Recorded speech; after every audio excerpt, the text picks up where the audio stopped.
Hello, hello. It's time for Fishing Friends.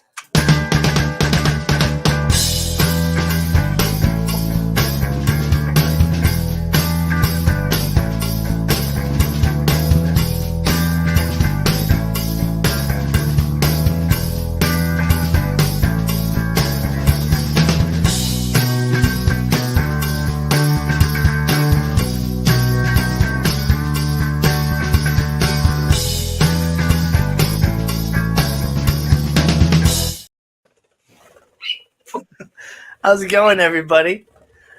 Hi, This hi. is Friends with Danny and Gina. I'm Danny, I'm Gina. and my bird is just flying around going crazy right now. Oh my goodness. Um, he was chilling on my glasses during the entire intro song, but then I adjusted my microphone and he flew off. Oh, we got Marco on stream tonight. Got Yay. Marco tonight. Hello. Hello. Mm-hmm. Mm-hmm. Mm. We're gonna All go on the right. back of the tree. There you go. Okay, Lady bye. Rocha says she's been looking forward to the stream. That's great. How's it Oh, going, Buddy Viper Aquatics? How you doing, George RV3? Great to see you guys. The Zen Ginger. Glad I could stop in and say hi. Eating dinner, but wanted to leave a like at least. Well, yes, definitely leave a like and share this out. I just got home not too long ago. I was hanging out with a friend, and then when I pulled up to my house, I was pleasantly surprised with uh, a package delivered exactly like this, with the shipping label and stuff right on top of oh it, my which God. is kind of strange. Right. Figured it would be in some sort of other box, but we're gonna do like a live on screen like unboxing. So I'm gonna kind of Mm. adjust the camera a little bit here. So yes, it's the Eclipse M eShops is the brand. I got this from Bulk Reef Supply. It's like the medium size one. They have a small one, and there's the medium, and then they do have a large one. Mm-hmm. The ratings Mm-hmm. on the side and stuff. This Mm-hmm. one's good for up to 800 gallons per hour, which is I don't need any more than that for the tank that I'm going to be running. And so yeah, let's see. So yep, just like they said, it comes with the actual drill bit that you'll need, the diamond tip drill bit or whatever. So I just need to get my drill, and then I'll do that, and that's perfect to actually put it into the tank. Let's see here. Book, of course. And pull that straight out. There we go. Nothing left in the box. Styrofoam. Okay. So yeah, sweet. That's pretty much exactly the size that I was thinking it was gonna be. It's basically that's the part that's inside the tank, and the water flows in through there. And then on the back side, you got this with your main drain. Here, you get rid of the reflection in your main drain, and then like your emergency drain in case the other one gets clogged. And yeah, sweet. There we go. That's super simple. So now I got my overflow that I can drill, so I can drill my tank, and then I'll get all these rocks and stuff all fixed up in there.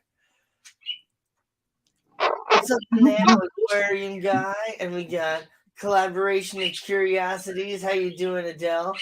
Misfit Reptiles and Aquatics is here. Okay, I scrolled up enough. Let's see who else have I missed. Lady Diane, hey, how you doing? Good to see you guys. Thanks for the stream. In bed, listening and resting. What size tank is that going on? It's going on this 60-gallon breeder, and I'm gonna build a 20-gallon long sump underneath it, which I'm gonna have to actually semi take the stand apart to get the sump into the stand itself. Whoop. I love Mark. Uh, Red Laser. How you doing, Red Laser? Great to see you. I love the way StreamYard does the hands pink waving lady, face blue smiling. Yep.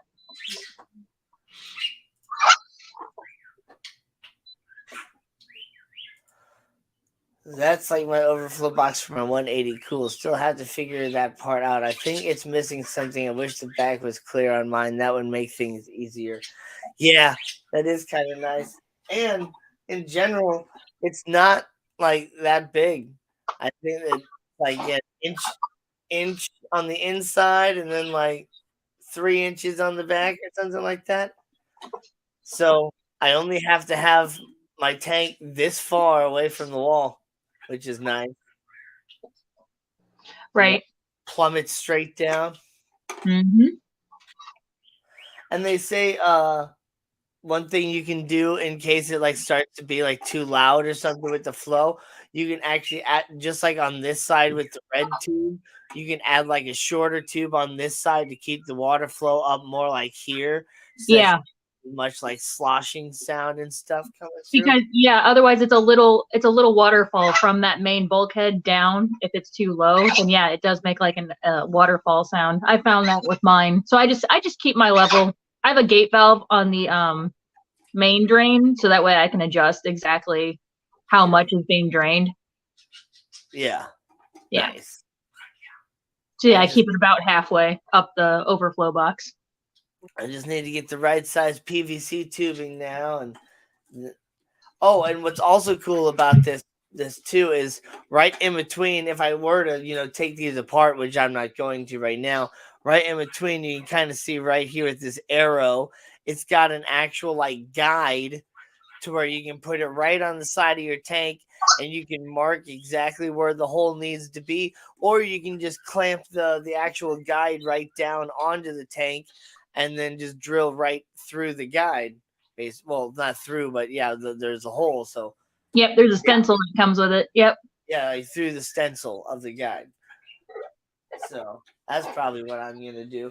And I'm probably just gonna take the whole tank outside and just put clamp my garden hose on there and just put like a light water flow, just constantly slushing water on the tank and just be drilling right in the back of it and just do it nice and slow.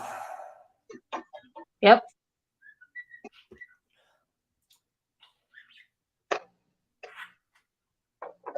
Yep. Don't force it. Just the weight of the drill should be all the pressure you need. Jay Oliver, Guppys and Aquatics. What's up, John? What's up, Crypt? Hello. Keeper Aquatics. You know what's funny? I actually had an older gentleman call the store the other day, and he's like, "Hey, so it's been a while since I had it done, but do you guys drill tanks?" And I'm like, "No, sorry, it's not a thing that we do. We don't have anybody here regularly that's able to do that." Oh, well, I guess whenever I last had it done, it was back when the previous owner owned it. I'm like, "Yeah, probably."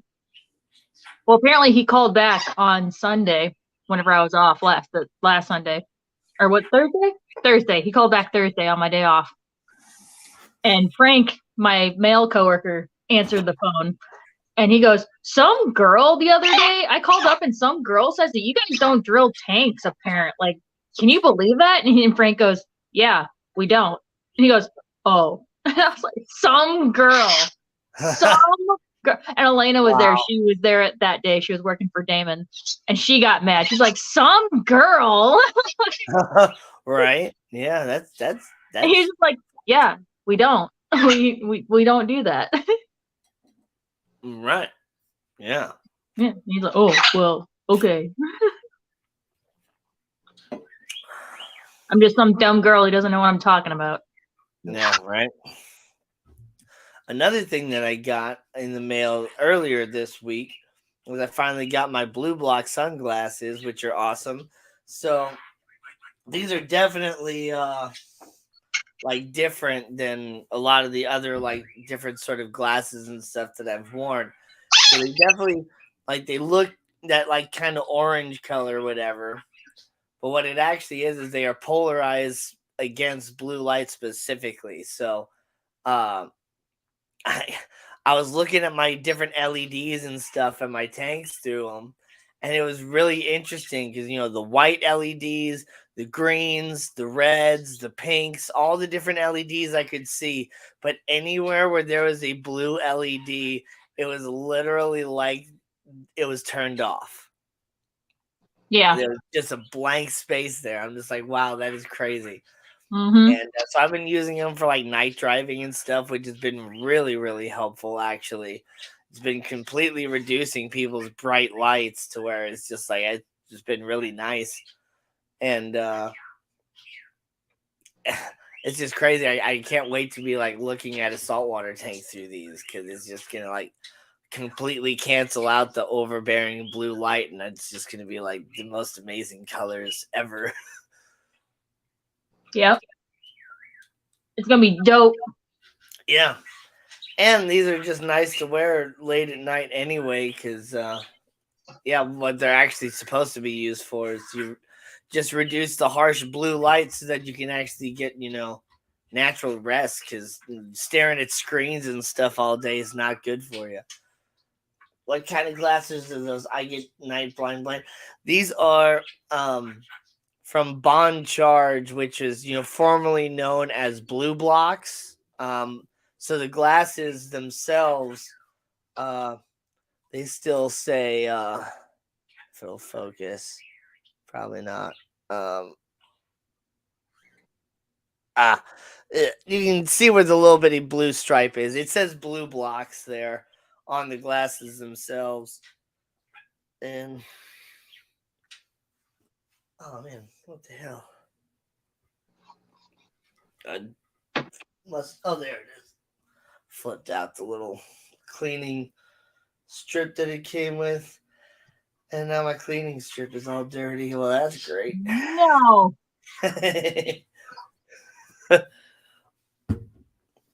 Yeah, so I wouldn't necessarily recommend these specifically for just night driving per se, because it might be a little bit too much. They do make other glasses that are better for night driving probably, but yes, they would be amazing for Aquashello. That's what I'm mainly thinking about. Walking through an entire like room that's just surrounded by blue light. You put those on, it's just it'd be crazy. I mean, I'm gonna take them into Marine Solutions one of these days. Oh yeah. And I'm gonna like put on those little plastic ones that you guys have and see if there's like a difference between them. If I was like worth the extra money to get these, or just spend like the $15 or whatever it is on the glasses that you guys have. Gina, did you see the Clash is looking for saltwater vendors? Now, are they looking for vendors to sell supplies? Or are they looking for vendors that are selling fish? Because I could probably talk to my boss about doing a vendor table for supplies.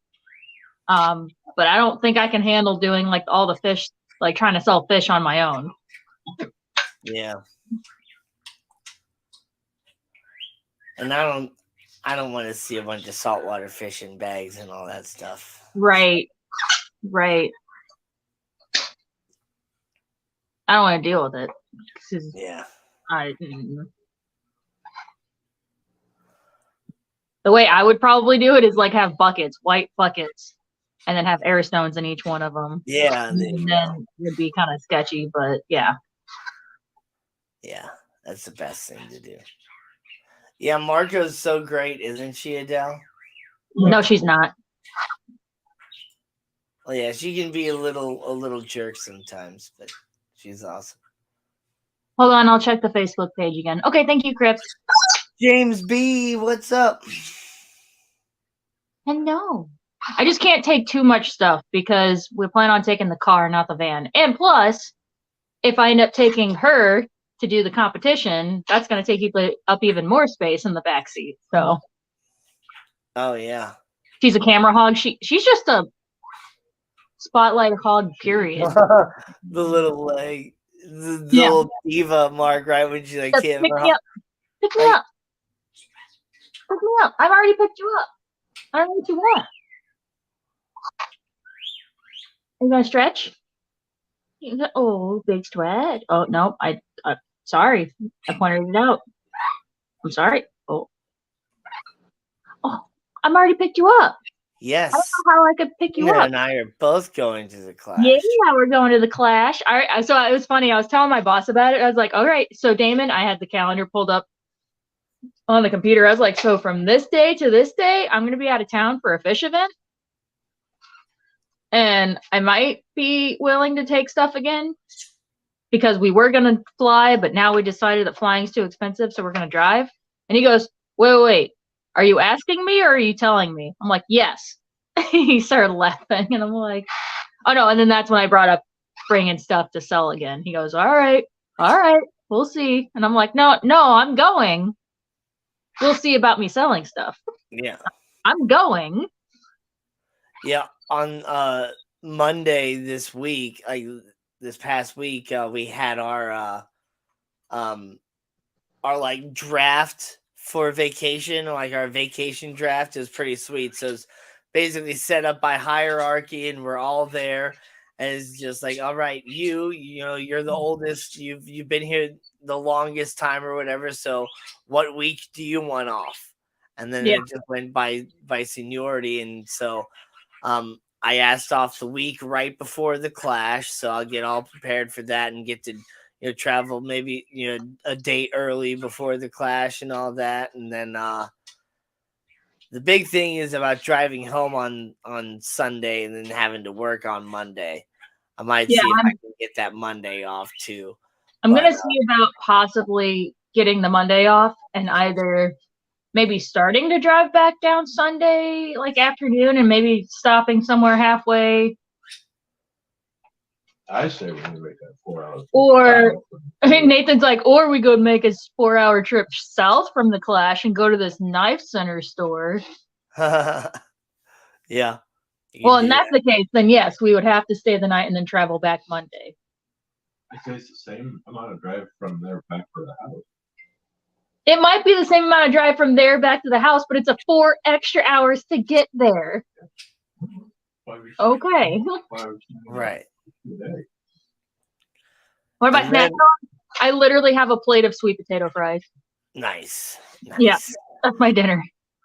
So I got that week, the week before the Clash. The second week I asked off for was right at the end of February, beginning of March that week, and I'm scheduling a bunch of doctor's appointments during that time because I haven't seen any doctors or whatever in quite some time, mainly due to lack of insurance and also just due to like not necessarily having to like. But this pair of glasses is actually like super old. I've come to realize I just kind of forgot about how old this pair of glasses actually is.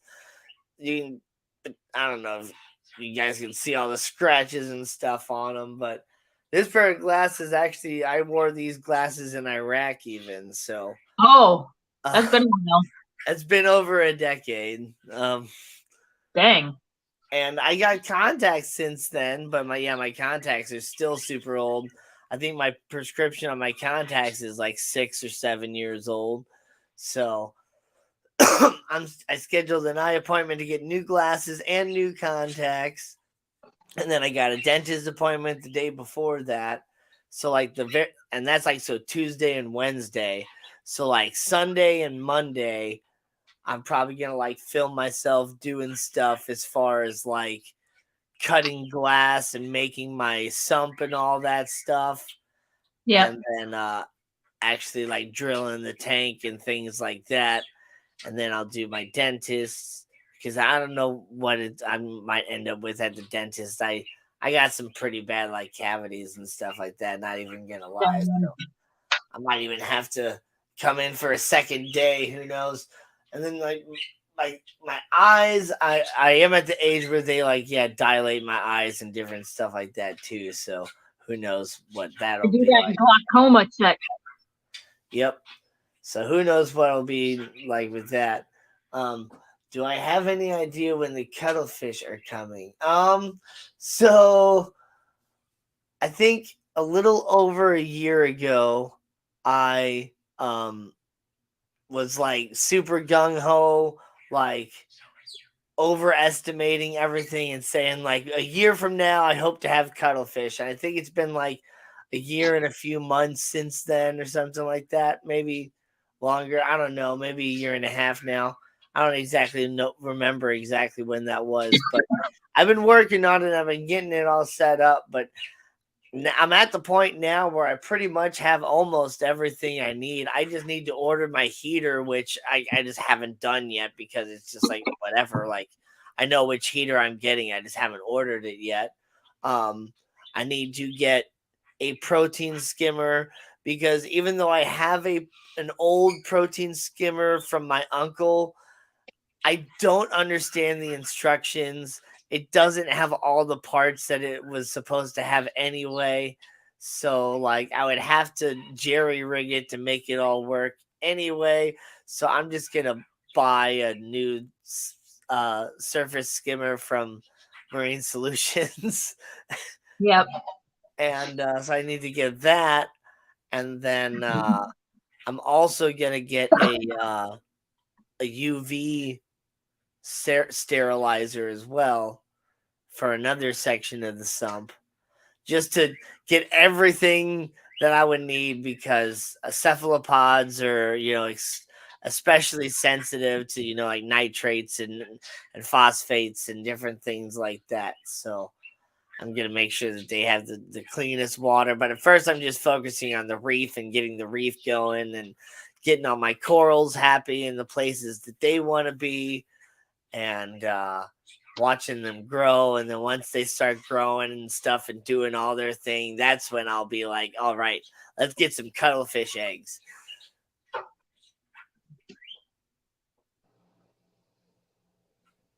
I'm going to the class a day early. Yeah, it's better to go a day early to get, prepared for the whole thing.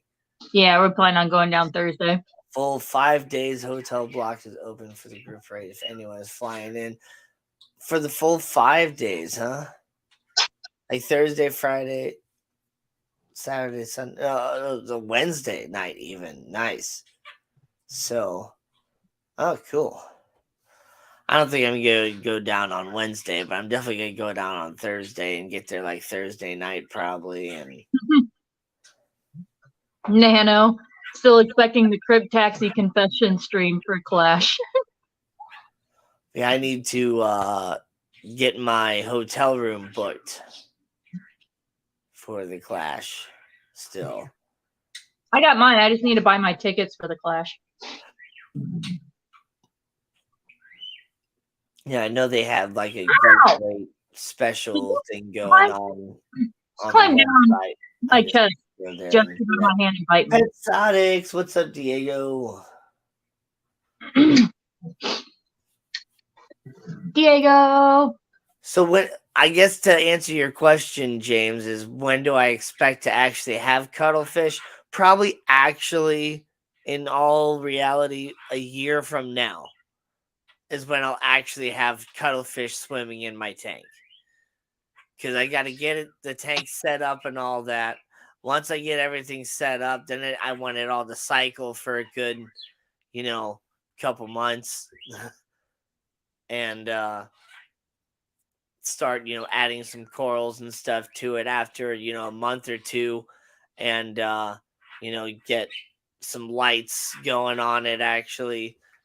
And then, we'll see how it all goes. But I want the corals and everything to be happy. I want plenty of growth with all the macroalgae and stuff. I want it to actually look like a reef. Not like I'm not expecting like extravagant amounts of growth. I know it takes a good while to really get the corals to actually start growing, but like I want it to look like it's actually kind of semi-grown in ish before I even get the cuttlefish eggs, because I'm wanting to kind of just plant them within some like macroalgae and stuff and just have them grow in the natural way they would in the wild.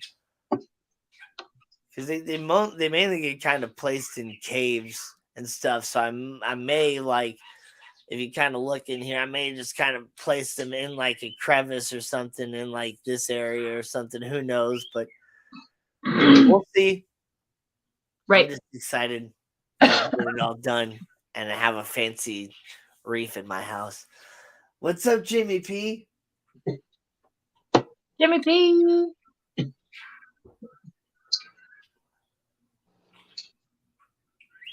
Oh If you're man. driving, look at apartments, condos before hotels. Seriously, yeah. I would love a giant tank full of macroalgae. They're beautiful. Yeah, exactly. See, I'm gonna combine like everything. I'm gonna have, Gina's already got a bunch of corals for me. I have a few more corals that I'm gonna order from the internet or something like that, because I have a few specific ones in mind that I've seen on like Etsy and stuff like that I want to get.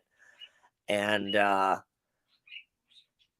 I'm gonna get those, and I'm gonna get some macroalgae as well. I definitely want dragon's breath, and gosh, I don't know all their names, but there's some different really cool macroalgae that I want to get. Congo or pom pom or what is it like there's a blue one. I forget what it's called. Yeah. Yeah. Mermaids fan. I really want Mermaids fan. Yeah. But definitely one of the ones that I want to get that are the Spider-Man zoanthids. Oh yeah, Spider-Man's. Yeah. Those are cool. And then just even looking, like scrolling down, or in I guess in this area, they have some different cool ones, the Rasta ones. We have a Jungle ton. Juice. Yeah, we have Rastas at work.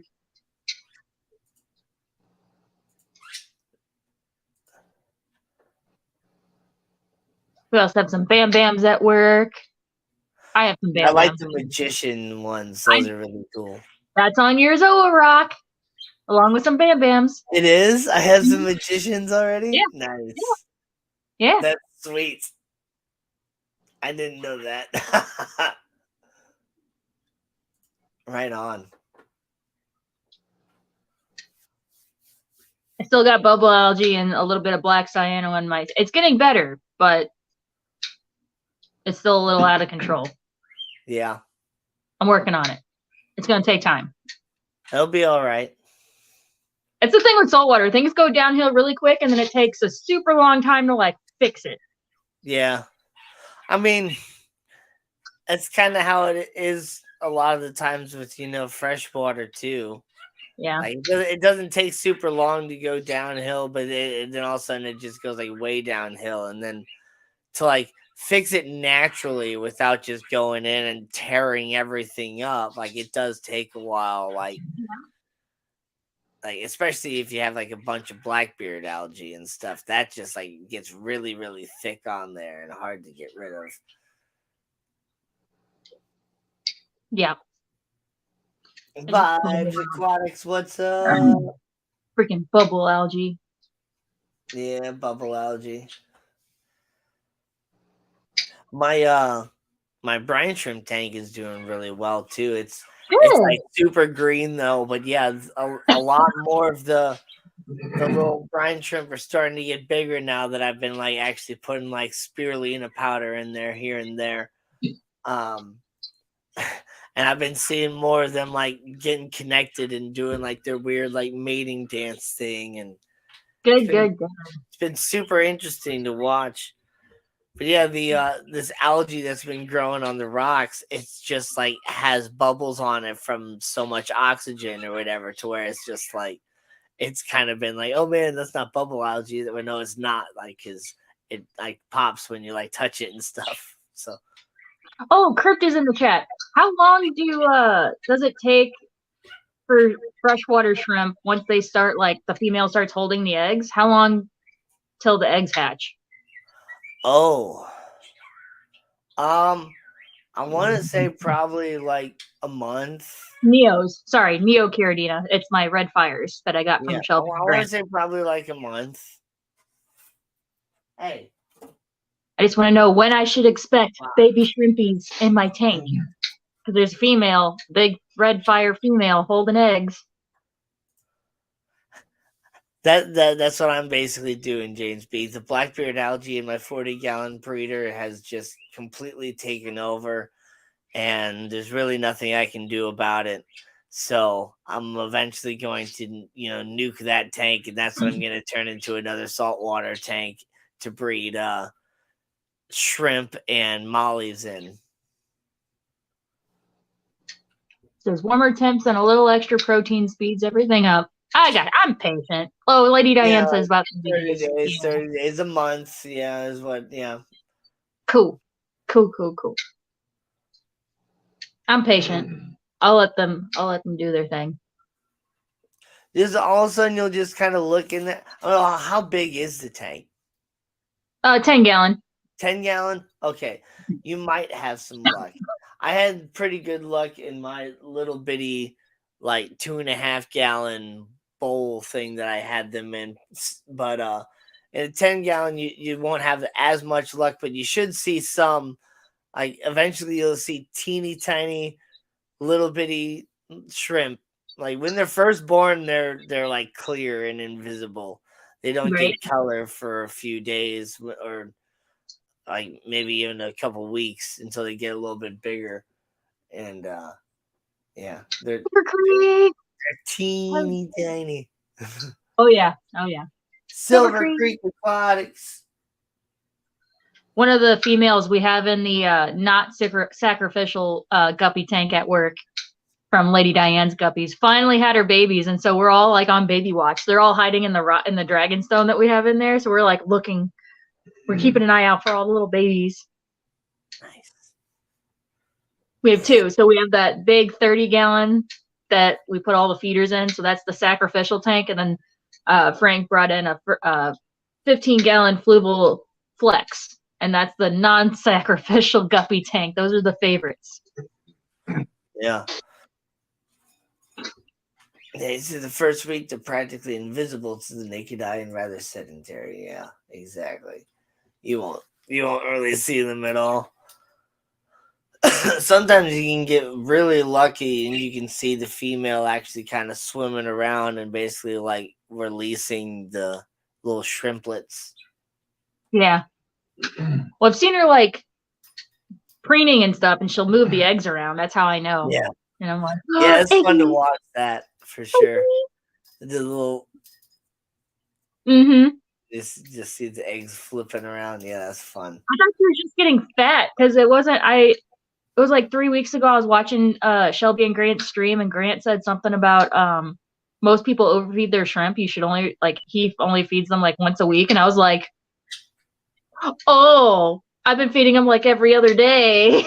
Oh yeah. No, when I had my shrimp tank going, I was feeding once a week, maybe even once every other week. It was just kind of like, oh, I haven't fed the shrimp in a while. Let's put a couple pellets in there. Because they're just like constantly grazing on stuff. And I mean, especially most of the time, people are putting shrimp in very small tanks anyway. So if you're feeding a lot, like you're going to have to do a lot more water changes on your tank too. Right. But yeah, so I thought she was just fat. And then, yeah, one day I saw her like preening herself and like a little orange ball comes out. And I was like, oh, they're eggs. She's got eggs. Well, Johnny at Dan's Fish feeds them daily. Colonies are all booming. Well, see, yeah, you guys are doing it a little bit different though. Like you're trying to get them to breed like crazy because you're trying to sell them. Like, right.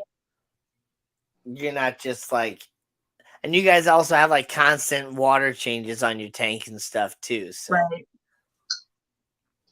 Yeah. If you want babies, you get them daily. Yeah. You feed them daily. Yeah. Well, maybe I'll do it twice a week then.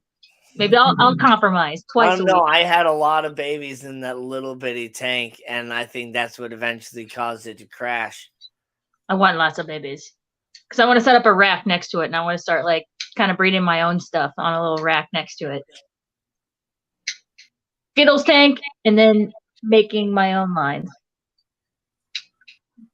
Gina's non-reef shrimpy.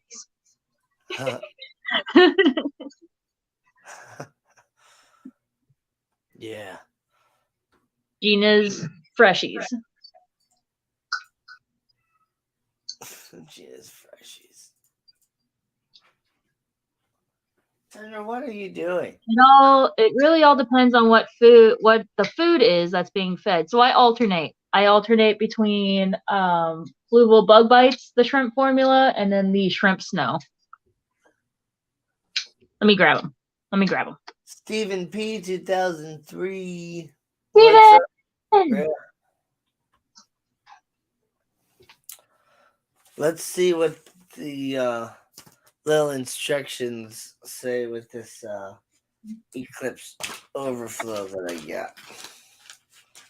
Yeah, so I feed the I actually got this from the Clash, from the Garden of Eaters table. So yeah, the shrimp, Not the the snowflake Clash, shrimp the food. Triple Crown. That's what I feed. Sure, yeah, what'd I say? The Clash. Oh gosh dang it. See, I'm getting too excited. I think I'm at the Triple Crown. Thank you for being part of our company's success over the past 20 years. Oh, to register the product and stuff.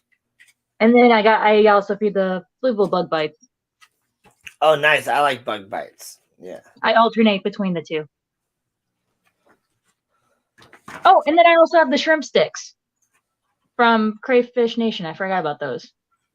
Nice. That. Okay, so it's 1 inch PVC. It's got it all labeled and everything. Yep. Nice. Yeah, your drain should be 1 inch. Your return should be 3/4.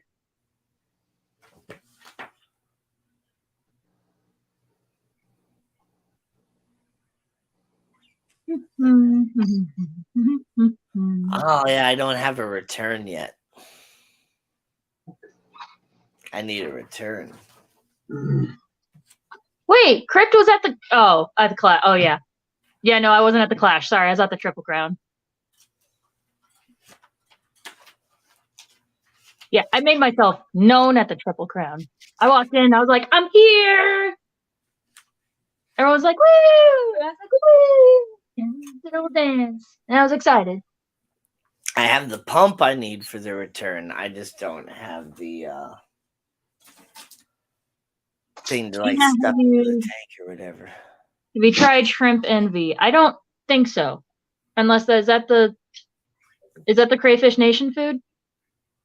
Is that the shrimp sticks? Or the Snello? Is that Shrimp Envy? I don't know. I can't keep y'all straight.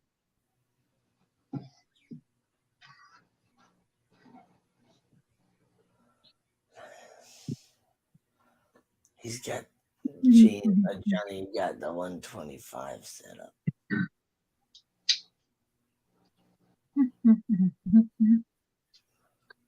James says, I found out I'm only really good at killing shrimp. Oh no. No, it's not Crayfish Empire. Oh, okay.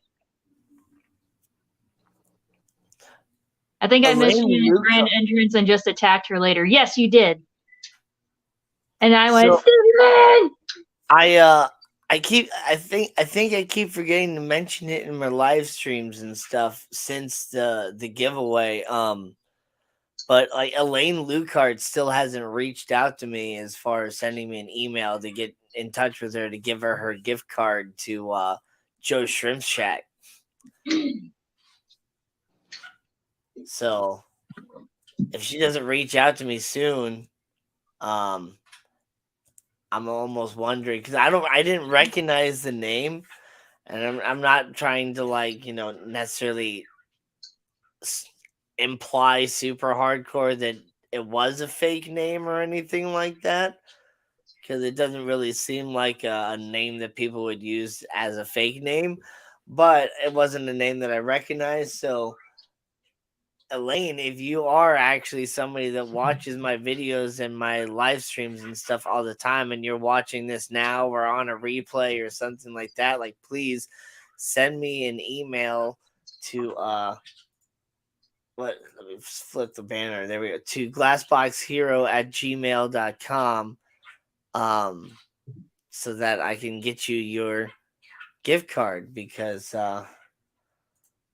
it's actually believe it or not, yeah, Joe Shrimp Shack didn't actually have a $25 gift card available. He only had one up to like $50. I think it was like a $50 minimum or something like that as like actual like online gift certificates. So basically I sent Joe $25 and he created a like a promo code for me that's worth like $25. So I honestly don't know if it's a single use promo code or if it's like I'm not sure exactly how he set it up or if it even expired already. But like Elaine, please send me an email soon because if you don't, I got to give that away to somebody else. Because I don't want that to expire. Trying to get my dog to jump up in my lap. Elaine, I've seen her. Yeah, Elaine Lucart. Like it was full name, I believe. I believe that is how it was spelled. Elaine Lucart. But okay, that's that. Now, let's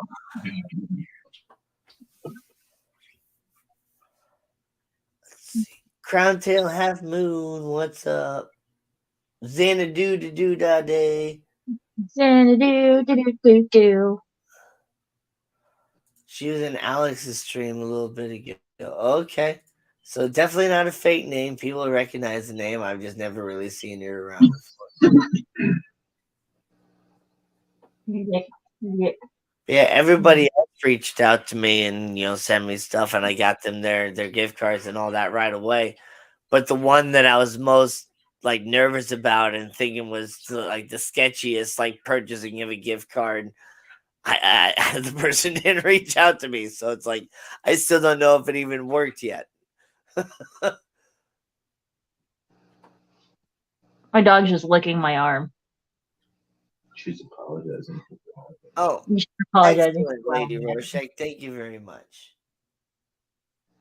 Can we get an APB on it? Yeah, that's funny. Gee, why you hands down?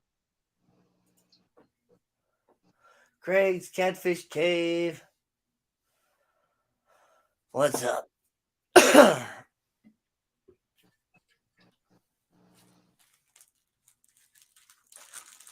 So I don't know if I want to like when I'm like cutting up glass and stuff like that to make my sump. I'm gonna end up with some extra pieces, I'm sure. And I wonder if I want to go ahead and take the time to do like a practice drill on another piece of glass. Good. Yeah. Or if I just want to give it a straight go on the tank while it's at its sharpest capacity. Right. Well, it's a diamond bit, so it shouldn't go dull in theory. Yeah, in theory. So, one thing, whenever you are cutting the glass, so that overflow on the tank side, it doesn't have a lid. So the overflow part on the outside has a lid, but the inside of the tank doesn't. So if you have fish that jump, they could hop over the barrier with the slots and into the overflow. So yeah, cut a little piece of glass to sit on top of that. Yeah. Okay. That's my only gripe about that overflow. Yeah. But well, I don't think cuttlefish jump. No, but if you put mollies and stuff in there, the mollies might, and then clog your drain. That's true. Or just end up in your filter sock and pollute the tank. Yeah. That is true. Wow, that is pretty. That's a purty drill.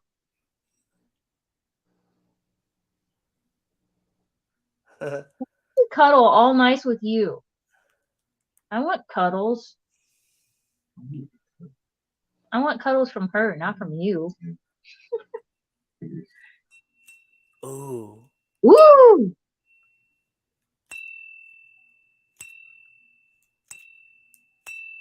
Meditation.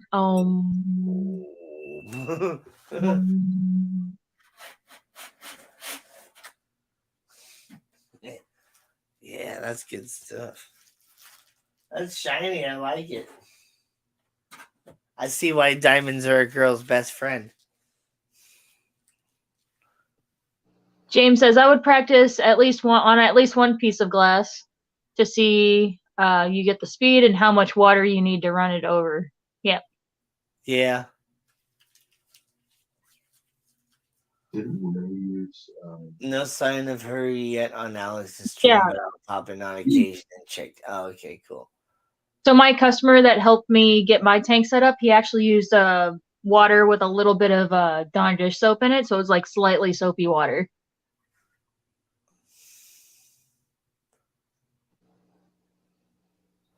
His theory was that soapy water, huh? Yeah, so it would like help lubricate it. and put a towel underneath so that glass slug doesn't drop. And hit the Yes, and layer a couple towels on the inside of the tank, so when you drill through that little donut hole, that it doesn't fall on the other side of the glass and break it. Yeah. He says he's learned that the hard way. He's done that before. Did all the trouble of drilling a tank, and then it just falls down, breaks the opposite pane. See, I'm with Stephen P. Like, I'm honestly a little terrified of it. Like, I do have a light touch. I'm not necessarily scared about my touch. I'm just terrified of drilling the glass still. But every like video that I've watched, everybody keeps saying like it's so much easier than you think it is. Like, yeah, it's not a big deal. Stop freaking out about it. But it's just like it's glass. I get like warped and like stuck in the woods sometimes. If I don't drill like perfectly straight, like what if I get a little warped and then like crack like yeah. Yep, just the way to the drill. Yep.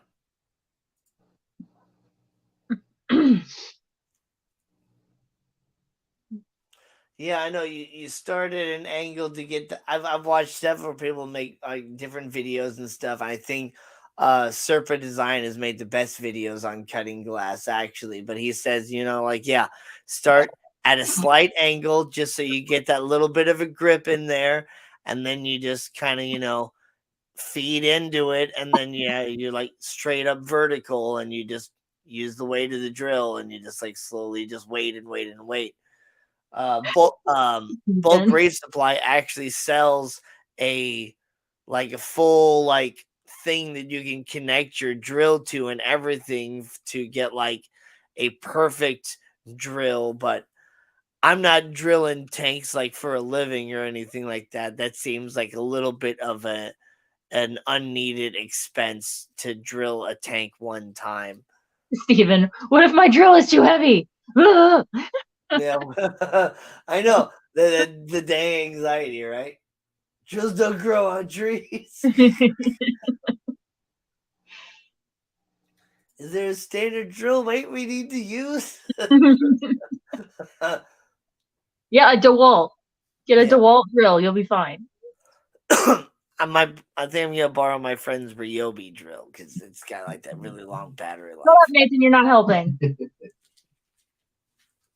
He goes, there's multiple DeWalt drills. Yeah, shut up. You're not helping. Yep. And he uses clay to make a well, and then he just like adds water to it. That's a good idea. Probably the way that I'm going to do it was the way that I've seen it on the Bulk Reef Supply videos, which is basically just take the tank outside and just clamp the hose to it to where the hose is just constantly just spraying water right over the hole, and then just be just drilling. And it doesn't take long. It took like a minute? Not even a minute? Yeah, it's a little longer than that, but it didn't. 2 minutes? It was less than 5 minutes. Yeah. And we did it in his kitchen. Yeah, we did it in his kitchen, which It was in the middle of winter, so that's why. But he was fine. He laid out a bunch of towels because it sprays because you're using water. It will spray. Little glass bits everywhere. Yep. Wear safety glasses. Shut up, Nathan. Wear safety glasses. I have some good safety glasses. Yeah. Okay, cool. I got like the full goggle ones. Yeah. Yeah, fill it down with water. Want to use airline siphon it into the glass for steady stream. That's an interesting way to do it. But yeah, I'm just gonna use my garden hose. Just take it straight outside. Just use my garden hose.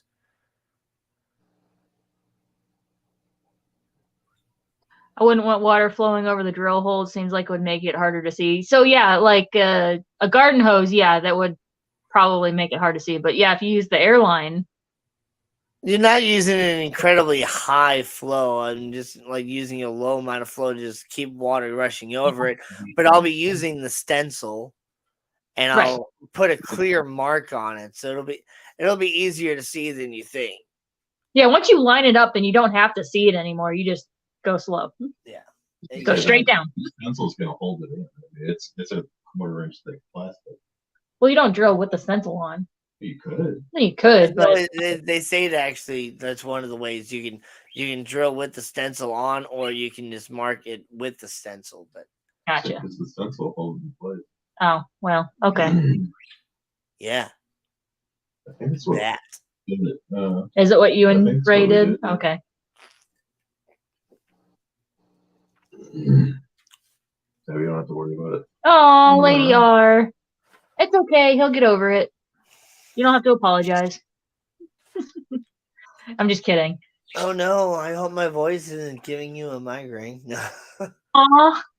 But I hope you feel better, Lady R. No, but I definitely stop looking at the screen if that's what you're doing. Stop reading chat if you have to. And just, go into like lurk listen mode. I don't know if your phone has it, but my phone has like a nightlight mode where it turns the screen more amber, and it's supposed to help cut the blue light that the screen puts off. Yeah, kind of maybe try turning that on. Stuff we're supposed to do. Yeah, it's supposed to help so that if you are on your phone at night, the blue is apparently like blue is one of the most like blue and ultraviolet light, and anything on that end of the spectrum is very harsh on your eyes. And even if you don't like notice and can actually perceive the ultraviolet light, it's still damaging on your eyes. Right. So, but it's supposed to interrupt your sleep cycle or something. Something like that. So that's why that nightlight, that amber nightlight is a thing, is to help you go to sleep even though you're on your phone. Yeah. Yeah. Man, these are nice, and they would actually be really good to wear on the stream. The only thing is they're not prescription. Steven, I use that blue light filter so I can go to bed at 4 a.m. instead of 5 a.m. Right. Yeah. That. Scuba Steve-O's Aquatics, eat some strawberries. Strawberries are good. Blueberries, a lot of different berries. Anything that has like antioxidants and stuff is what you really need.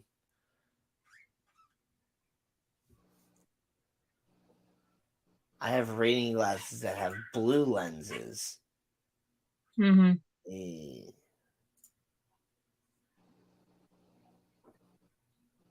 I'm thinking about maybe getting transition lenses. So I used to have those.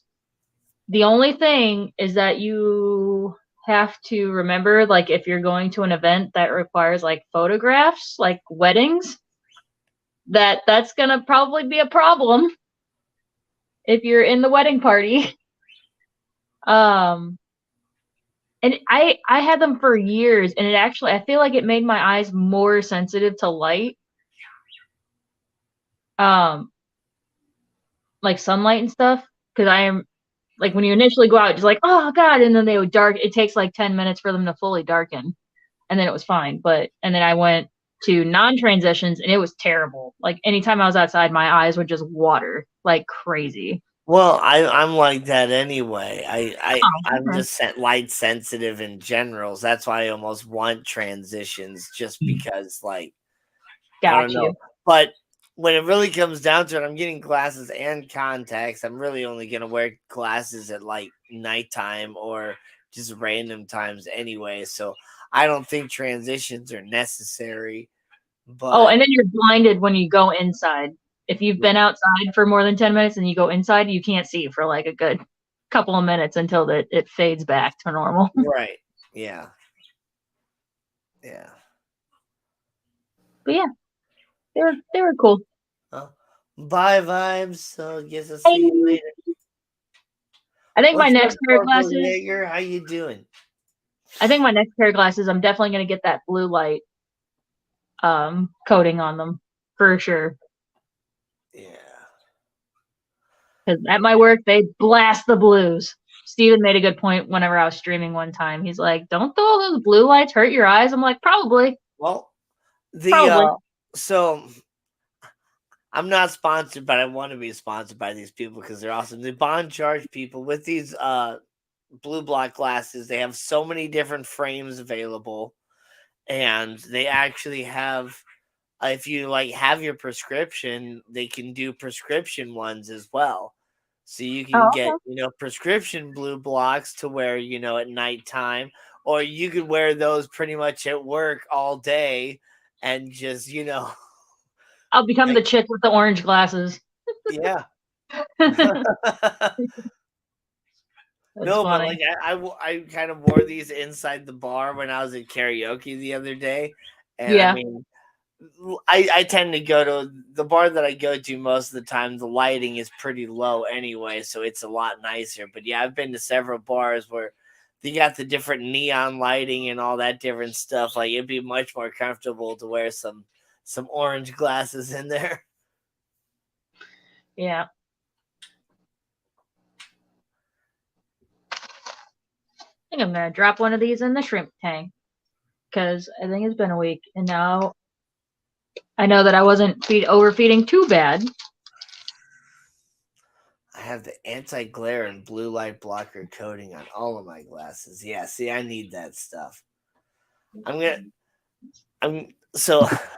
I hate to say it because I'm like 33 or whatever, but this is like my first time like scheduling an eye appointment as like an adult and like being like in charge of all these different things of like what glasses I'm actually getting and what sort of things. So I don't know. Most of the time it was like, what's like the cheapest option or whatever? Because like I'm one of five kids, so my parents only had so much money to buy all these different glasses, and I think insurance only like covered one or the other. It would only cover like one pair of glasses or a year's worth of contacts. It wouldn't do both. So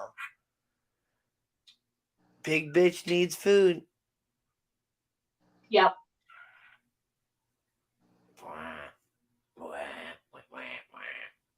What you Yeah, doing up there? crunching them. You want to come over here? No, probably not. Yeah.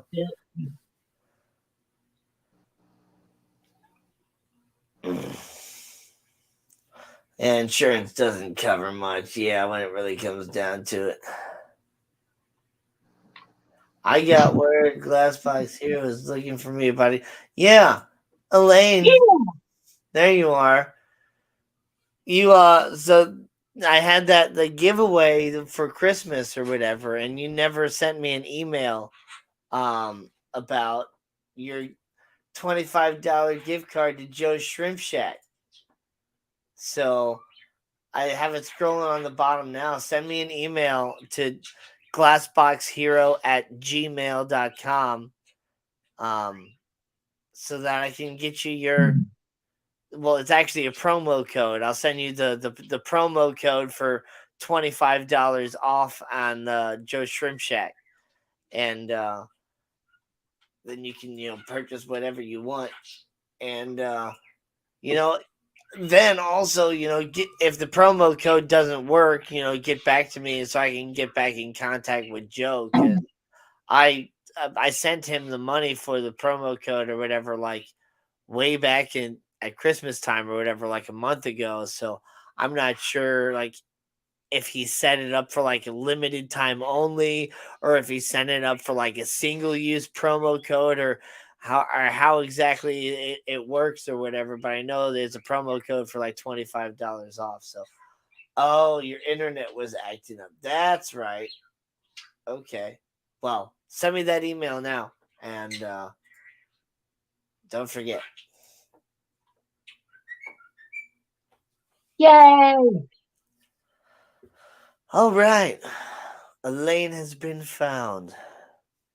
And we still have an hour to go. All right.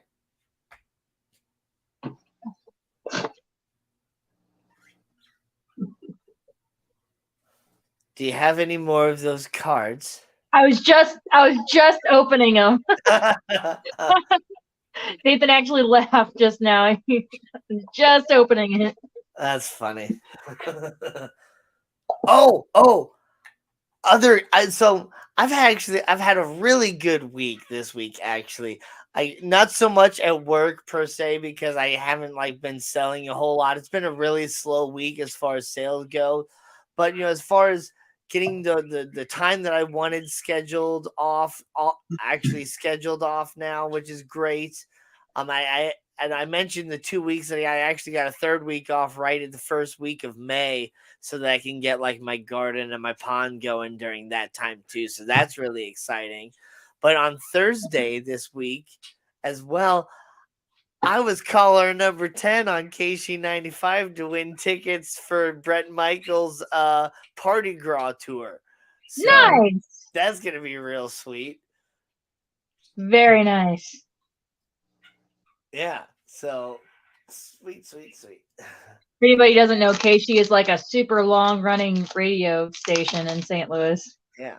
There's So it's not Poison. Oh. It's just Bret Michaels and some other people and like Jefferson Airplane and some other bands and stuff that are doing like a celebration of the fans and music, and just it's gonna be a whole bunch of craziness, and there's gonna be a bunch of hot ladies and a bunch of craziness because it's Bret Michaels. So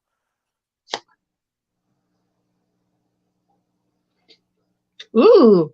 Have you ever had to call emergency services? If so, what for? Which time? We were in retail. Which time?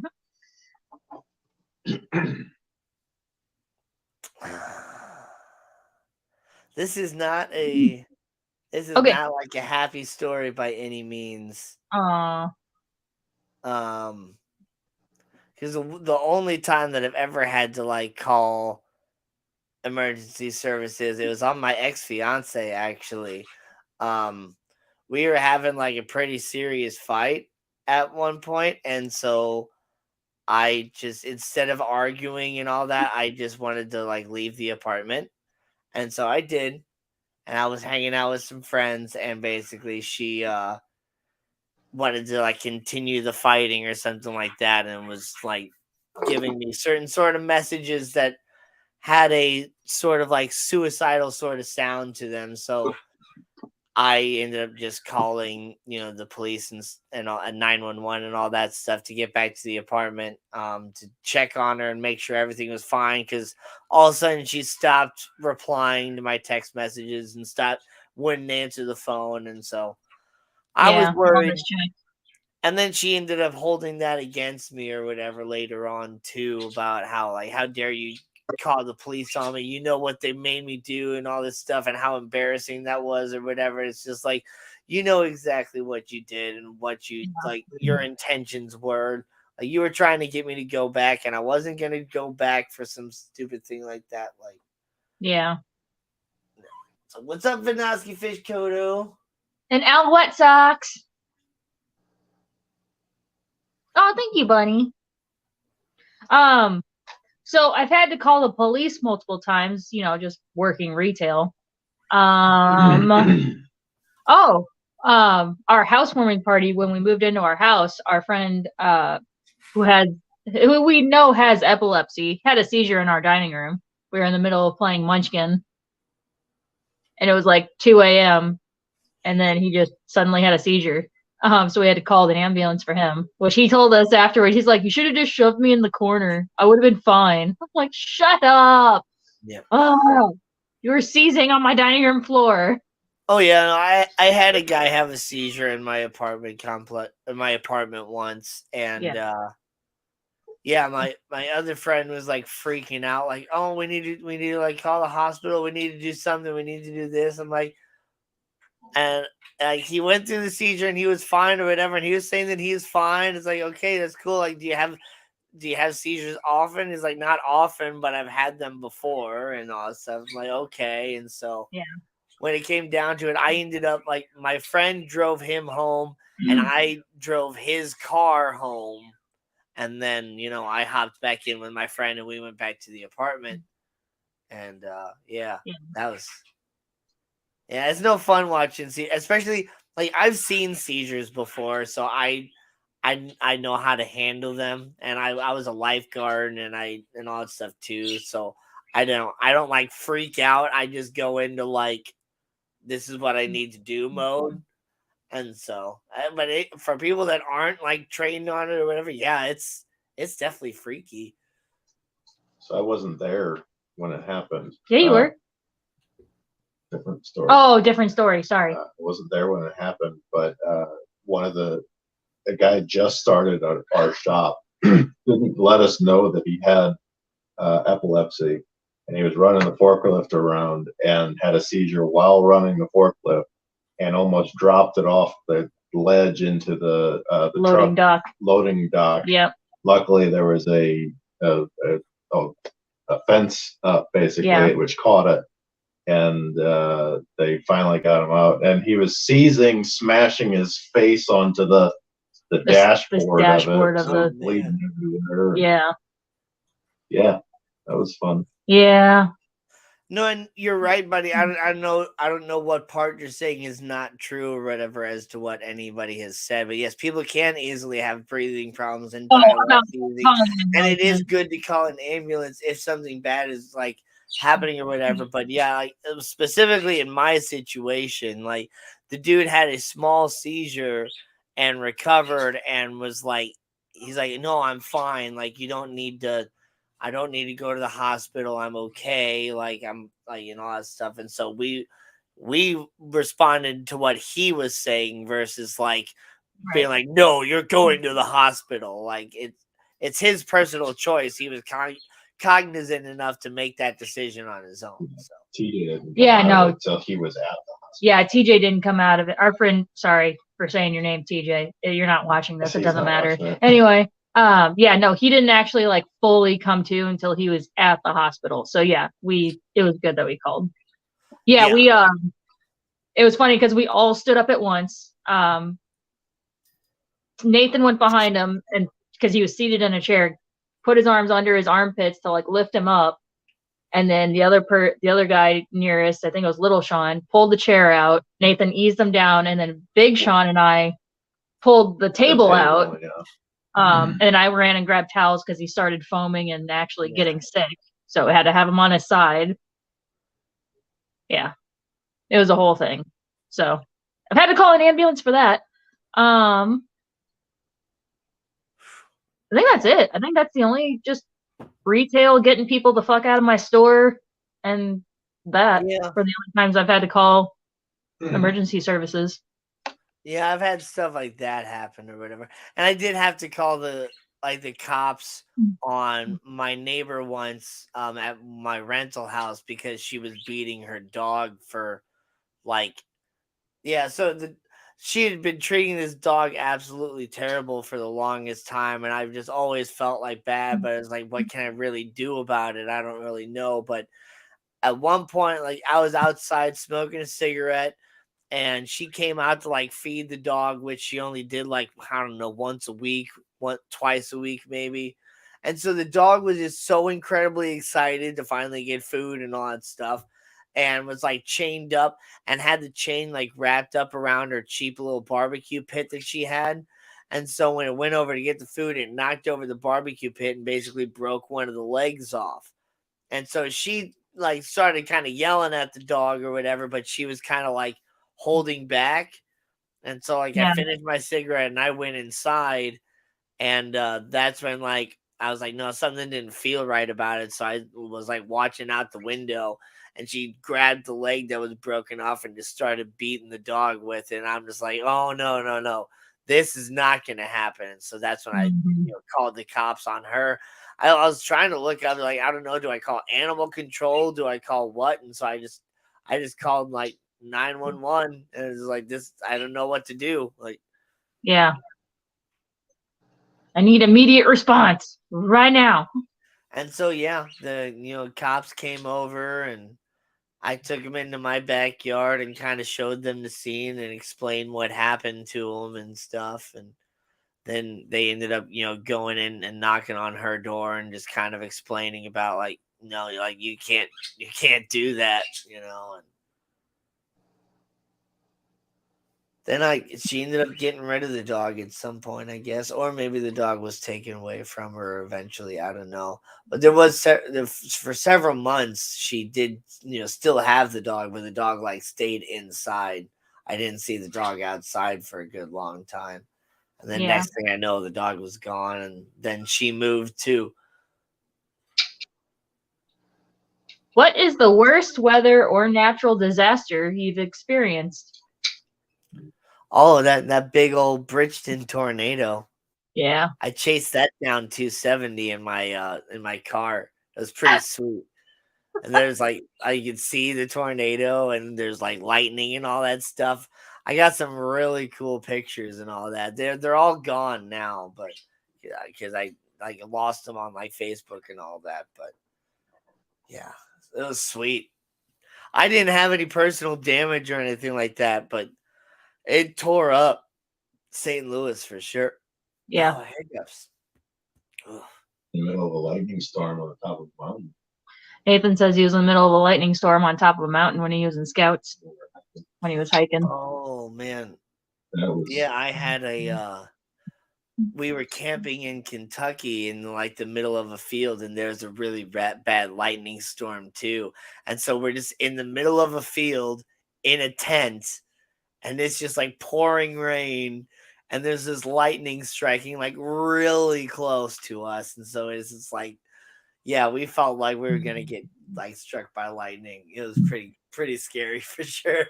That We was had probably that the too. scariest situation I was in. I wasn't really scared when I was chasing the tornado down the highway, but yeah, We had a that similar. was So when Kane was still in the NICU, we took a weekend to camp, just the two of us at Babbler State Park, and yeah, we got rained out, but it was a huge storm, and yeah, it was striking lightning pretty damn close to the tent. one of those like you saw the light, and immediately after you saw the light, Like you saw the light like through the tent, like but pretty close. before the thunderstorm though, we did get a fire going big enough to where even through the thunderstorm, the fire like was Still still going. embering to where after it stopped raining, we were able to get the fire back going. It was pretty great. when I was camping with the Shawns out at Merrimack. Mm-hmm. We did that. It was raining all weekend, and we had the fire going all weekend with the rain. Nice. Craig says, fire has me scared more than anything. The whole town was ablaze 2 years ago. I've never been so scared in my life, and I was in town. The smoke is the worst. Yeah. Oh, I bet. Oh, yeah, Steven, the flood of 2016. Watching water creep down our street, up our driveway to the door, then through the walls of the house. Nothing we could do. Oh. Been, been surrounded by it. Yeah, we've been surrounded by a flood, but nothing that ever like got to our house or anything. That's Actually, it's probably the terrifying. same one. Well, Steven's in Yeah, Louisiana. I realize Man. Yeah. it. Mm, That's scary. yeah. That's why Scary. we got tornadoes here, but we don't really have. Well, we have some floods, but we don't have hurricanes.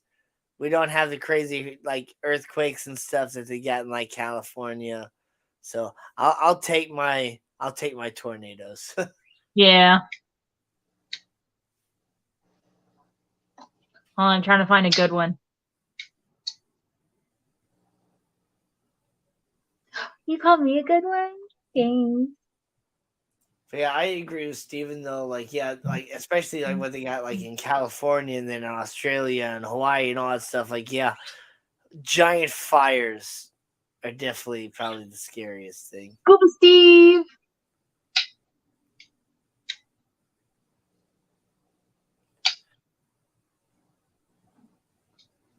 James says he had to pull elderly people out of a flood because the fire department was too scared to go down and get them. Yeah, when the walls of fire are skyscraper high, that's Yeah. scary. Yeah.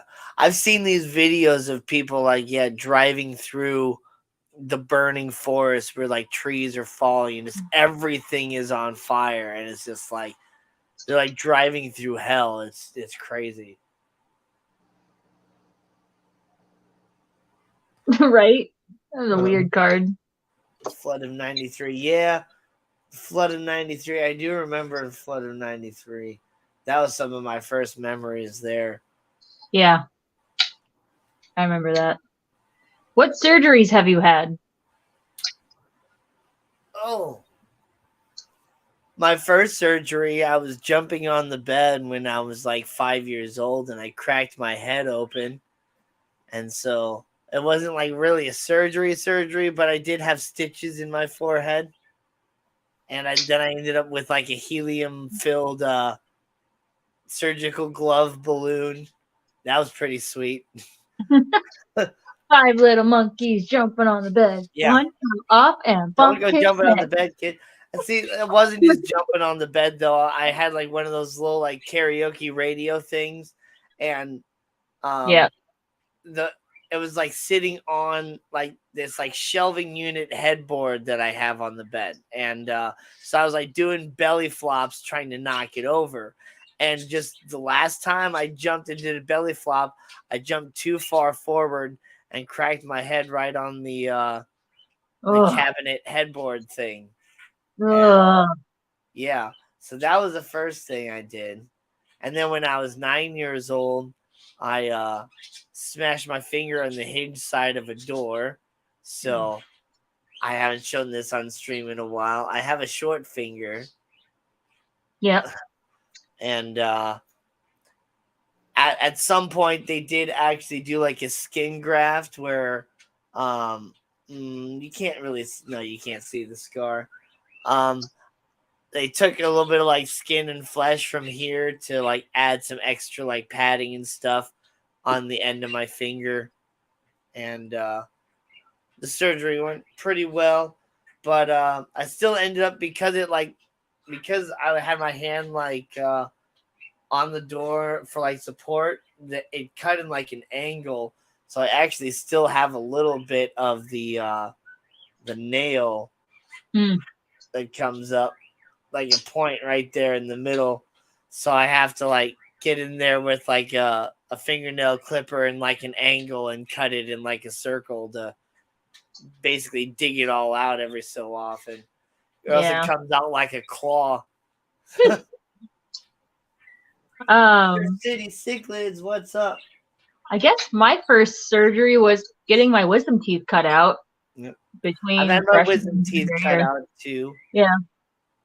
And I even had before I had my wisdom teeth cut out, I also had my first molars removed. So in one surgical experience, I had all my first molar baby teeth removed, and then they went in and actually pulled out all the adult teeth that were still up in my jaw.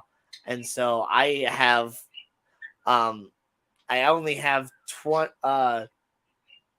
24 teeth versus everybody else like 28 teeth or 32 teeth if you get your wisdom teeth. Yeah. So, yeah. Crazy. And then I guess my second surgery was having Kane. I had a C-section. I guess I haven't had that many surgeries. 7 or 2. Yeah. Well, I mean, surgeries should not be something that is, common. Kane's had a bunch. Yeah. Kane's had more than most people have, and he's only 12. Right. So, yeah. Yeah, I guess those are the only two that come to mind for me. Nathan's only had 2. What was your first one? Wisdom teeth. Oh, wisdom teeth, and then your hernia surgery last year. Yeah. He had hernia. Had 2. He had 41 2 inches in hernias. the house, counter height. Wow, see, that's crazy. See, in '93, my parent, like, we lived like up on a hill area of like Overland, so the flood didn't actually affect us at all, but all the surrounding areas, and especially up where like St. Louis Mills Mall was like completely underwater. I mean, Yeah, it wasn't existent at the time anyway, but that whole area was just completely underwater. Well, that farmland I don't- there always floods. Yeah, that farmland always floods. I don't remember the flood. Maybe I was living in South County at the time. 93. You would have been 2. Yeah, So I would have been like 4 or Is 5. that the one that in Alton where they marked the building? Yeah, is that where they marked the buildings in Alton? Yeah. Line? The line, Okay, yeah. Yeah, I don't remember. I don't know. Talking surgeries and natural disasters. 18 years old, 7.2 earthquake, and had a room full of fish tanks. Watching the water slosh back and forth and hoping nothing fell was not fun. Yeah, Oh, I can imagine that. I did experience one decent sized earthquake here in like the St. Louis area not too long ago. I want to say it was like 15, 20 years ago. And what was interesting is, so I grew up in a 3-story house. My bedroom, when I was a little bit on the older side, was like the 3rd story of the house. And so the first story, you didn't really feel much of anything. The second story actually felt like a pretty good shaking.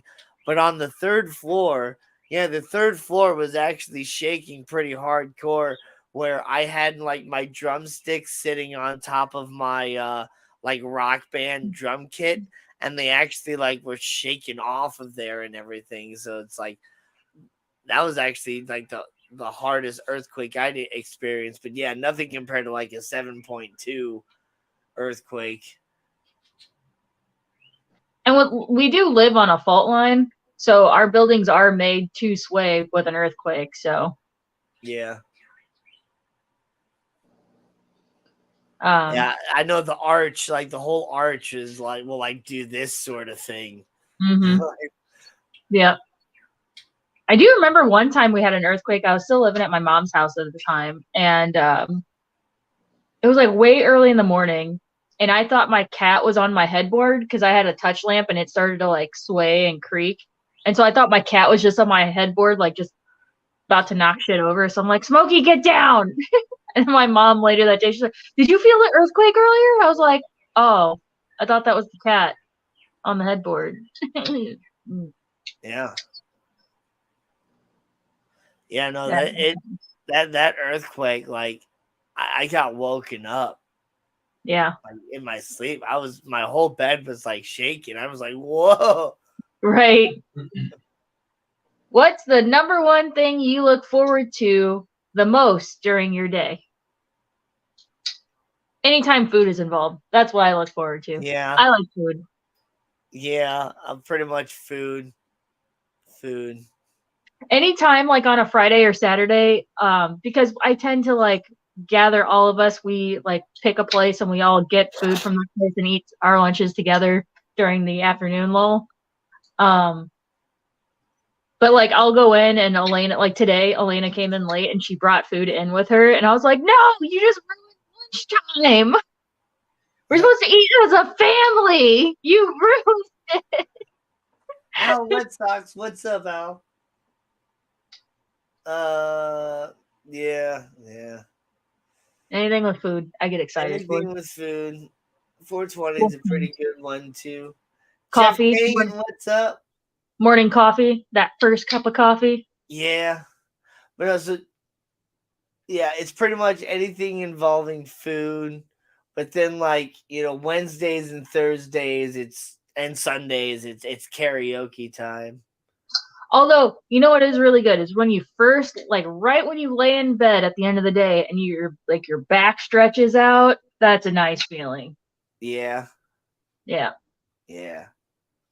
Especially if you can twist and get it to pop. Oh, so good. Yeah. Yeah, that's nice. Or if you wear like crew socks, like taller socks, and you take your socks off and scratch your legs. Oh, it's the best feeling. I know exactly what you're talking about because I wear long socks when I'm during work because I wear boots. So yeah, when you take them off and all your leg hairs finally get to like relax, and you just give you just go in with your nails and you just get the full leg scratch.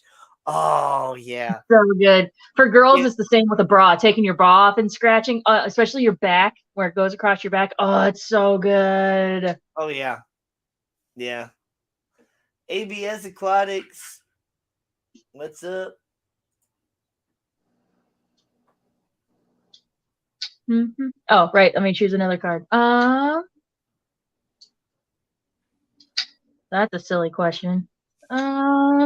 I like silly questions. No. Okay, fine. If you had to marry one of your friends, who would it be? Who would you choose and why? Oh, yeah, we're not answering that Yeah, one. yeah, no. None of y'all know any of my friends anyway. Well, except this community. Right. And that's just going to cause drama. Yeah. Especially because, yeah, no, I know. I'm not even going to say it. So. What's something you get super nostalgic over? Me, it's music. Like, I have a lot of music that is tied to memories. So it's funny anytime I'm playing music at work from my playlist, and they're like, "You have this song," and I start telling a story. They're like, "You know what? No. I'm just gonna stop asking because like almost every song I have on there is tied to some memory of mine."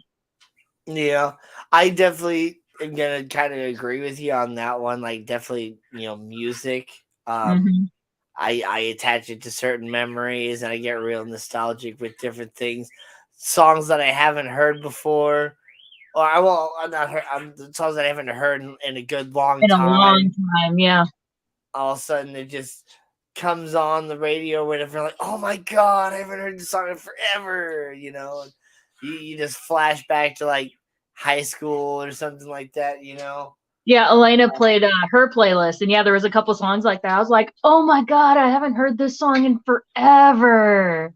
I forgot about this song." Mm-hmm. Yeah, it's so nice. Yep. Next. Nope.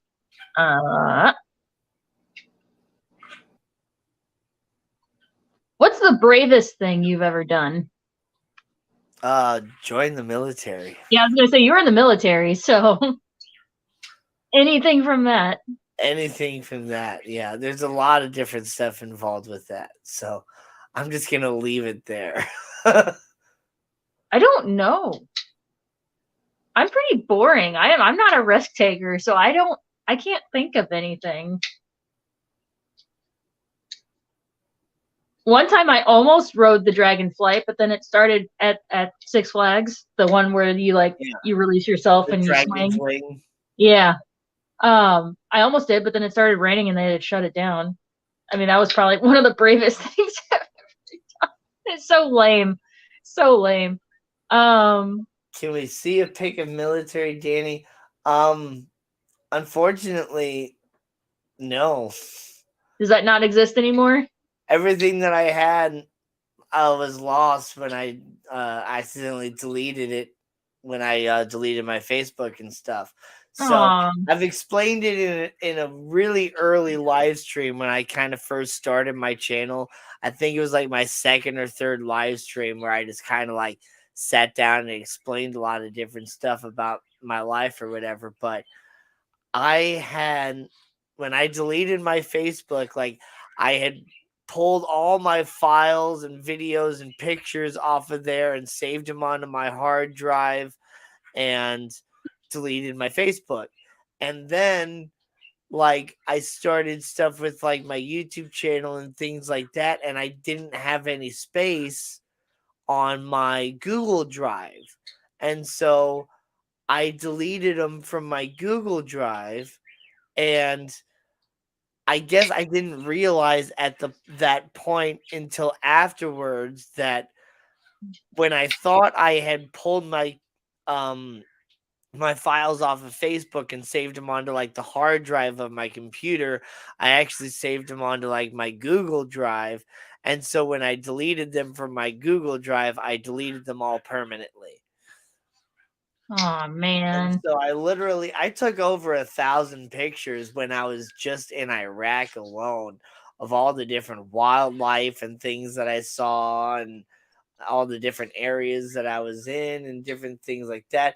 And man, I had some crazy pictures of when I was in basic training and stuff, because I graduated basic training at like 5'8", 5'9", and like 117 pounds. I was teeny Oh my tiny god. because I was sick from having a feather pillow. It was basic training that made me realize I was allergic to feather pillows.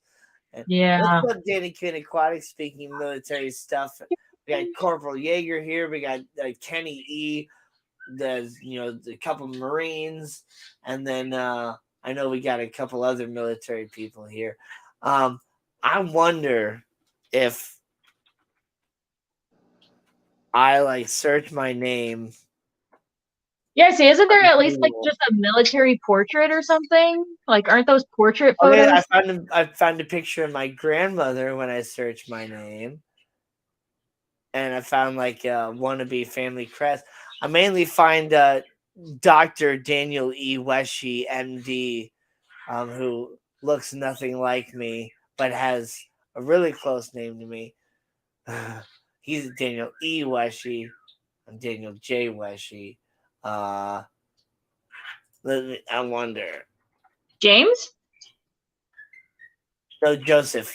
But Joseph. James was my dad always called me Danny Joe Jim Bob.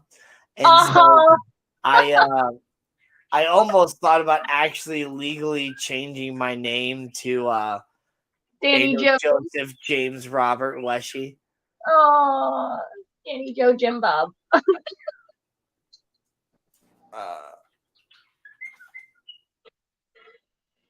Oh wait. No.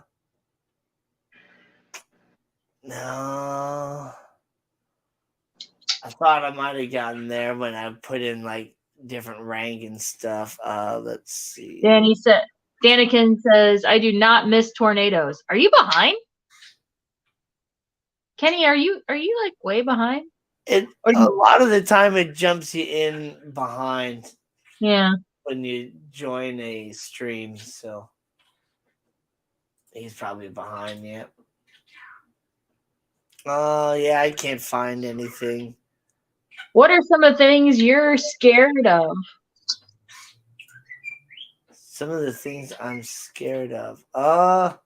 You have any rational or irrational fears?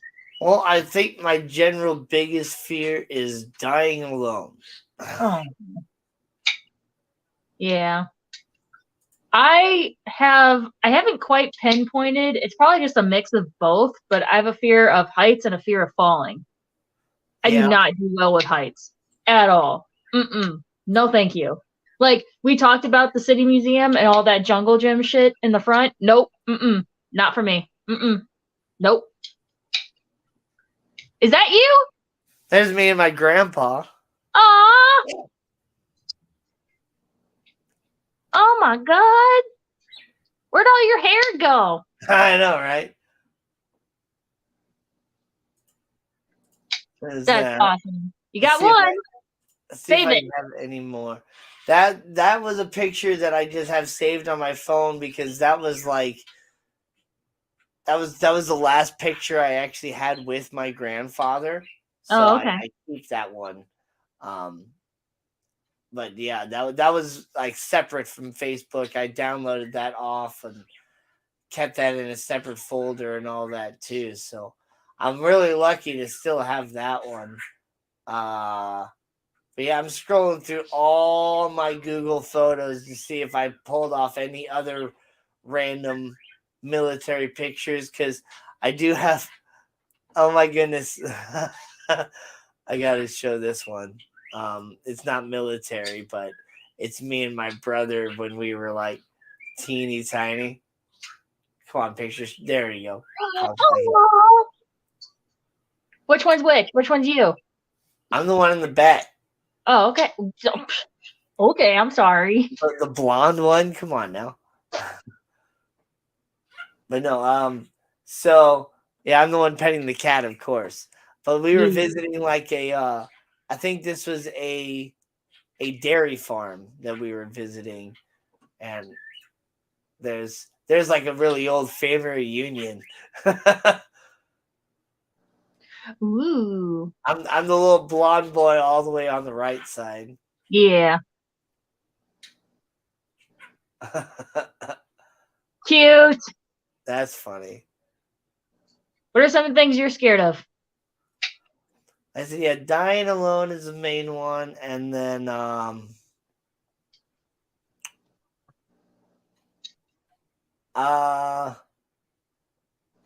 that's pretty much it. Like, I'm not really too afraid of a whole lot. I do get, social anxiety and stuff like that. So I guess there's kind of irrational fears along those lines. That's mainly it. How do you imagine a stranger would describe you? The guy with the long hair. Right. The guy with the long hair and glasses? Well, depending on if you're wearing your contacts or not. Yeah. I have had a couple people recognize me from doing karaoke and stuff like that, and so I guess they probably call me the guy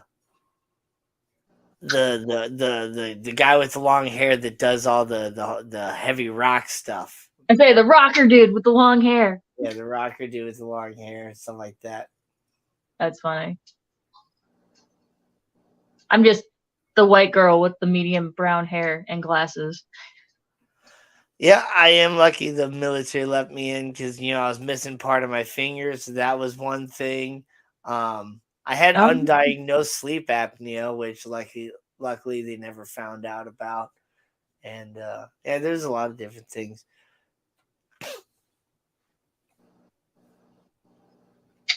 Fine. Oh yeah, I keep reading the guy that sings about duckweed. Yeah. If you're a stranger that meets me online or whatever, I'm the guy that does the fishy parody songs. Yeah. Your Glassbox hero. Yeah. What about you? Yeah, I said the white girl with brown hair and glasses. Oh yeah. See, I always thought you had like red hair. Yeah, it's like it's like a slightly reddish brown. It also just depends. So, and if I use any kind of brown hair dye, my hair really holds on to the red. Like that's just a thing that's on my dad's family. Our hair just seems to really hold on to red pigment. Yeah. No, you should do like the whole what is that? The Lola bunny or whatever it is, like you should do like the full like red hair. Oh yeah. Red lipstick and all that. Yep. I actually do still have a brick of henna hair dye that's red. I actually was thinking about busting that out. But the thing with henna though is that then you cannot have your hair bleached after. Sometimes depending on the henna, because henna sometimes has metallics in it. It has a negative reaction to like any kind of bleach or hair lightener, and it could literally your hair will catch fire. There will be a chemical burning reaction and melt all your hair. Interesting. Yep. You have to let it grow out before you can get any kind of bleaching done. And I kind of want my purple undertones back, my under layer. I liked it when I had it. Yeah. Then I'll be the white girl with purple hair and glasses. Yeah. Who works at a fish store. I'm also like the quiet dude in the corner. Yeah, it's Nathan. It was funny. The first time I went to a work event of his, they said, "How do you get this guy to shut up at home?" I was like, "Oh, haha, you're funny."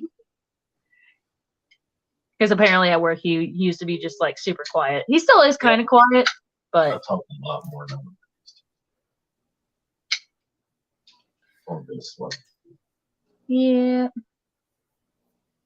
I just don't really care for like small talk and a lot of the different boring conversations that most people talk about all the time. Like, oh, hey, the sky's not so blue today, and blah What's blah blah. something what's something you're glad you don't care about as you're Oh, talking about not caring that about small talk? yeah. The boring conversation to get to the good conversation. That's what I don't care about. Yeah. I'd rather sit there in complete silence until you want to talk to me about aliens or whatever else, you know? Like monster fish gal. What's up, Lori? Liquid Rock Aquatics. Yeah, auburn. Yeah, your hair's kind of like that auburn color, reddish brown or whatever. I actually had somebody one time call me a ginger. I'm just like, my hair. What do you mean? Like, I don't have freckles. I don't have red hair. Like, what are you talking about? I'm white enough to be ginger. Yeah. Shut up, Nathan. He said true that. What amount of money would you need to have in order to consider yourself rich? What amount of money to consider myself rich? I mean, anything above like 150 grand a year. Yeah.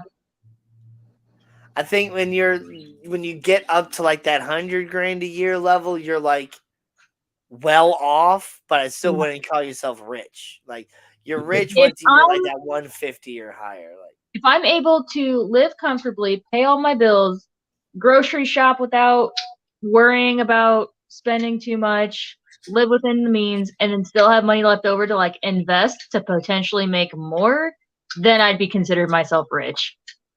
yeah. Yeah. And then have that kind of built, the investments start building and all of that, then I'd consider myself rich. Yeah.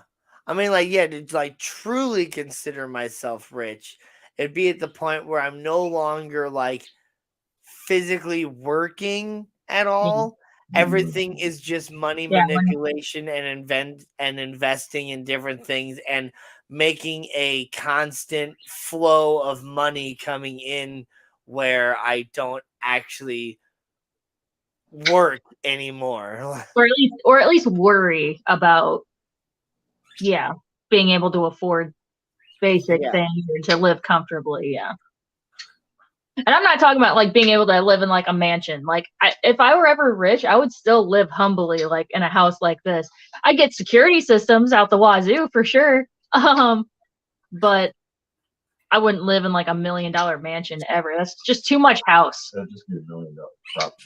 It just, yeah, $1 million property would be better, not a house. But yeah, oh my god, that's just too much house. That's Yeah, Surf City. So, like, yeah, like you said, I love hearing about people and what's up with them, but the inane banter, like, I will sit there in a room completely silent, just hearing people talk about completely pointless stuff. Yeah. And I get fascinated by people's interest in completely pointless stuff. Yeah.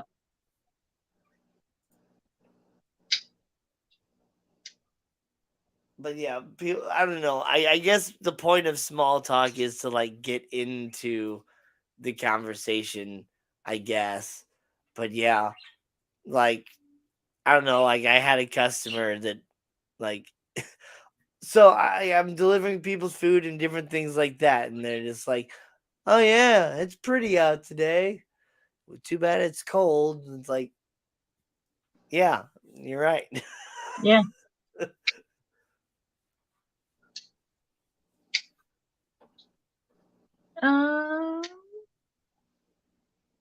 Meh. Yeah, you're right. Meh.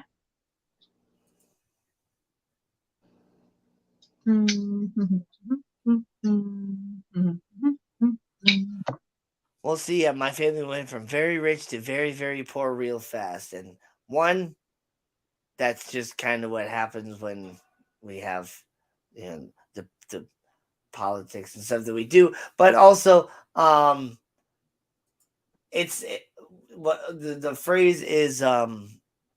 What is it? Hard times build strong men. Strong men create easy times, and then easy times make weak men, and then weak men make hard times, and then you're back in the cycle again of like hard times making strong men. And so, like, sometimes you get really lucky and you end up with like these dynasties of like rich people or whatever, but that's just because they've built up so much wealth over time to where they can just continue to own everything, and just all that's just how it is. But yeah, like a lot of the times people will create the perfect life for their children and they'll spoil their children, and then their children just end up being entitled little assholes, and then their entitled little assholes fail at life and create more children that have a hard time, and then those children that have a hard time end up actually doing something really good with their life, and it just creates all these weird cycles. So right now we're in the point of like the super entitled generation, and the weak men, and we'll eventually build back up to a, s- a strong civilization again, eventually, hopefully, or we'll just reach the end of modern democracy. Have you ever gotten or would you get plastic surgery? No. Hell yeah, I would. Technically I've gotten plastic surgery, On your because I mean I had the skin graft from here to there, and then I had stitches up here or whatever. So technically my surgeon was a plastic surgeon, um but no, I don't. No, I would never get like cosmetic surgery, is what I I call it. would. I Uh, would. what would you get? Nothing extreme. So with age, women their boobs tend to sag. So I would get a boob lift. I wouldn't want them to get bigger or smaller. Just put them back where they're supposed to go. Put them back. But Take them up. But yeah, I wouldn't get like a nose job or anything extreme like that. Nathan's stepmom had the what is it, gastral bypass, or the gastric sleeve, one of the two. I forget. I think it was the sleeve she got, where they make your stomach smaller. It's like a lot weight loss thing. So she lost a ton of weight, like over 100 pounds. So she had plastic surgery to get the extra skin removed. So things like that. yeah, my sister she lost a whole bunch of weight, and so she did have excess skin removed. And I would maybe consider that sort of thing, I guess, maybe, but I don't know. In general, I don't like the way plastic looks, and I don't want anything that is plastic, and I don't want to make myself any plastic or anything like that. The only thing that I would truly maybe consider at one point is like, yeah, if all of a sudden I started losing my hair super early or whatever, and I had the money to do it, I would maybe do like that Bosley like hair plugs or whatever, something Yeah. like that. Mm-hmm. That maybe be it. But my dad still has a full head of hair, and he's like 65 now, and so I don't know. I ain't too worried about it. Right. And also, I believe the male hair pattern or whatever is actually carried over by the mother. So my mom's dad still has a full head of hair as well, and he's like 85. So yeah, that might be true in most cases, but that's not the case for Nathan. Nathan's Bullshit. mom's dad he's a full-haired silver fox. Nathan's already started balding. Oh my gosh. I mean, He's it so also upset depends about on it. stress levels and stuff like that He's too. so upset about it. Like my dad. He took after his dad, not his mom's family. And that is 100% true there, Liquid Rock. That yeah, weight loss surgery doesn't work for everybody because they don't change their eating habits, and Yeah. that's the main thing is changing your eating habits. And when it really comes down to it, it's not even so much of what you eat; it's just how It's the much you amount. eat, and it's about Yeah. creating a caloric deficit. Yeah. Because there was one guy that just to prove a point, he he only ate donuts for like months and was continuing to work out and like build weight, and he didn't get chunky or anything like that. He still looked like a bodybuilder eating nothing but donuts for like months. So yeah, it's not so much what you eat per se, it's how much you eat. You can Yeah. eat as much salad you can eat as much salad as you want, and that's the big thing is that like vegetables and things like that have a lot less calories, and so you can eat a whole lot more of them. But you can also eat a steak the size of a deck of cards, and that's good versus eating a steak this big. Yeah. Yeah, as long as you keep up with the rules, because like she can't have anything carbonated because that will expand the stomach back up. Yeah, making sure you're not stretching that stomach back out. And yeah, she's kept up with it great. She still orders from the kids menu because even that's too much for her. Or order something. Or Take yeah, some stuff up his and then yeah, his dad will order something and she'll just take a couple like spoonfuls off, and that she still only eats like this much at a time. And yeah, she's stuck with it and followed the rules. So And carbohydrate density plays a point, yeah, and complex carbs versus simple carbs and how much energy it actually takes to break it down. And that's the whole thing about the caloric deficit really is like I said, it doesn't really matter what you're eating as long as the amount of calories that you're outputting is more than the amount of calories that you're taking in. Um, because you're gonna run out and you're gonna eat off the fat and stuff that you're storing. can't have a Coke, not worth it. Yeah, exactly, right? Well, her biggest thing is she loves Moscato wine, and some Moscato wines are carbonated. So yeah, she has to be really careful.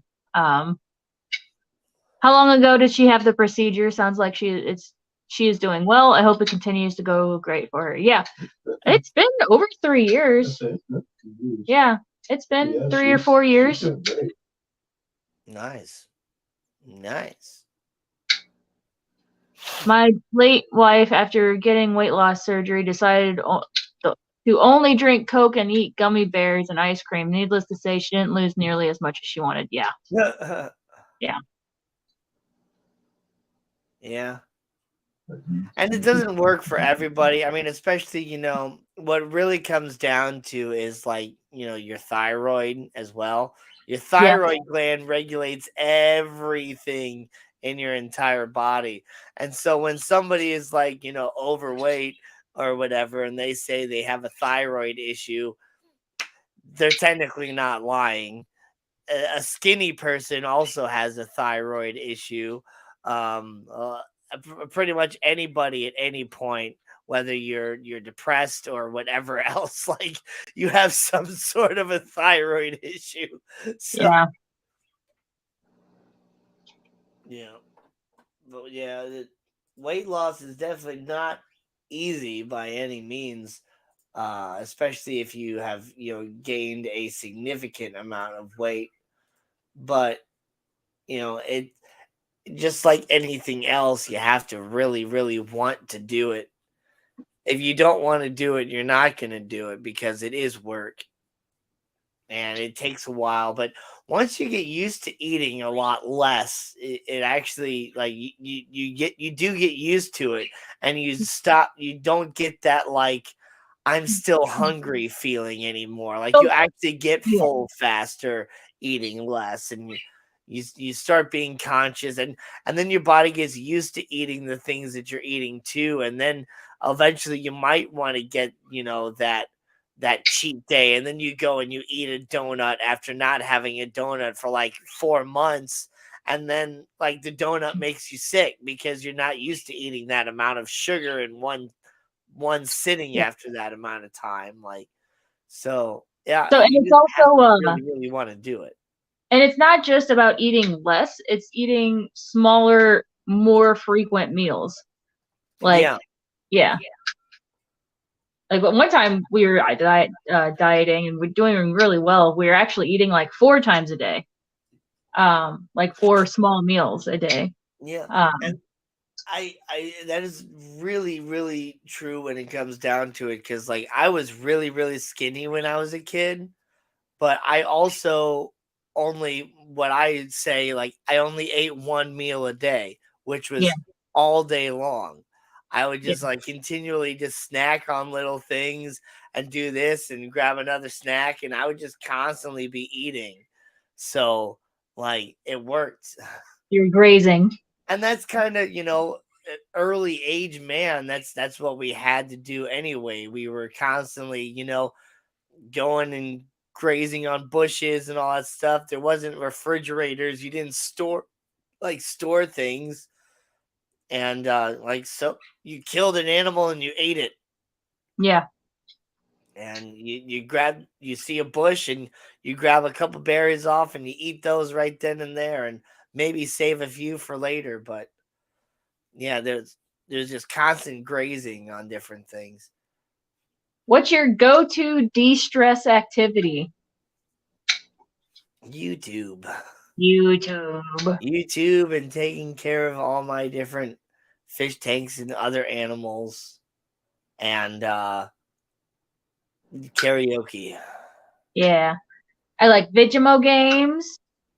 Uh, Scrolling on TikTok. um, I don't know. Sometimes I like really, really tedious hobbies like crocheting, knitting, those little paint with diamond things. I freaking love those. Um, I love doing anything with my hands. So yeah, like yeah, I got my Lego sets and stuff like that. Like when I was over at my friend's house, I was messing with all of his Legos and all that stuff too. That's what I was doing most of the time, was just playing with Legos. So anything I can do with my hands, I just love doing that. Drawing, coloring, fill in the colors, whatever, and just working, playing with Legos, working with my tanks, working out in the garden, just doing puzzles, whatever it is, just anything I can do with my hands. I like doing that. yeah, that's another good point. Liquid Rock. Make sure you're supplementing. Yeah, making sure you're getting all the nutrients you need.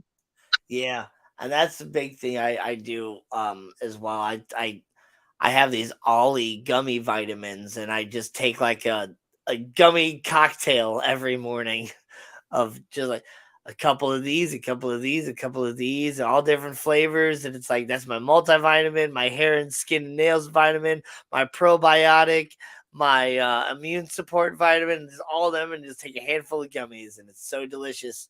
And that's every single morning. Whoops. Yeah. Is it difficult or easy for you to admit you when you've done something wrong? Oh, it's easy for me. I know I mess up all the time.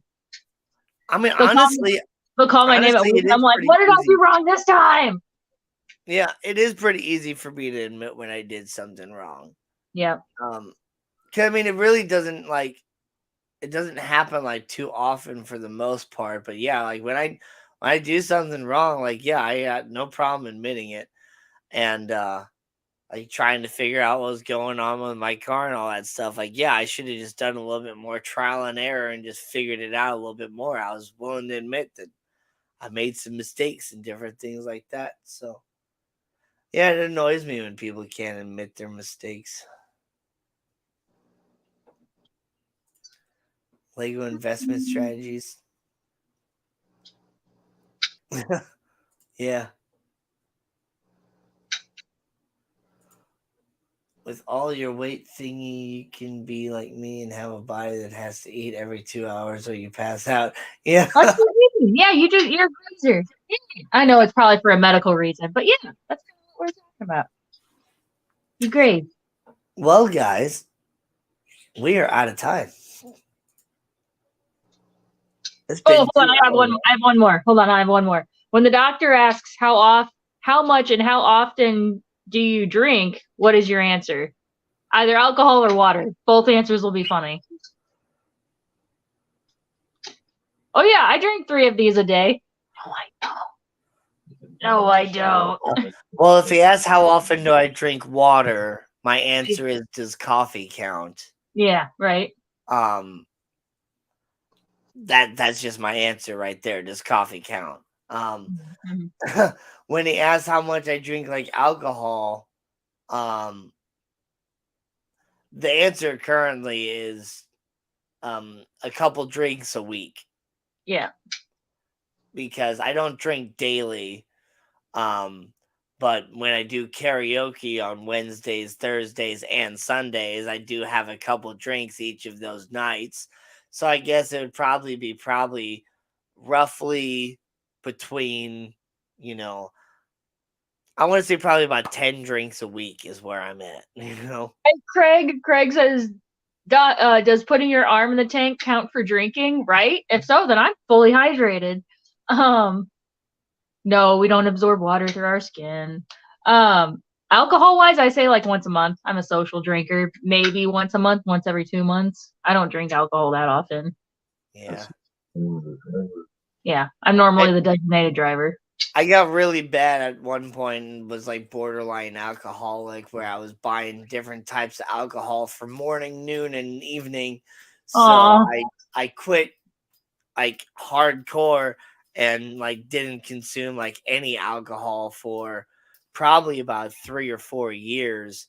And then I just kind of started, having a little bit here and there, maybe a Bloody Mary with dinner, 2 or 3 times a year.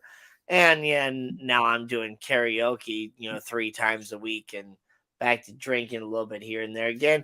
And I got a little bit of a gut going as well with all the delicious food that I'm eating from Schwann's. And that's one of the things that I'm going to kind of work on this year is trying to get my gut reduced a little bit. Nano and Craig both saying like water consumption when you start a siphon or the hose mouthfuls. Yeah. Yeah. Well, all right, guys. It's been so much fun hanging out with y'all. I hope you enjoyed the stream as much as I did. I definitely had some fun. And it was cool to get all my cool stuff. And I'm excited to keep working on this saltwater tank, and I'm going to get it going, and it's going to look so great. And I'm excited to share it with all of y'all. Yeah. So, anyway, I'm not sure if there's a game night going on tonight, if there's anything else going on, but there's definitely going to be some streams out there. So be on the lookout for all the fishy streams, and maybe you'll see me there as well. Yep. Gina, you got anything you want to say to everybody? Nope. Bye. Bye, everybody. Thanks for hanging out. And don't forget to hit that like button on the way out the door. See you next time. So long. And thanks for the fish.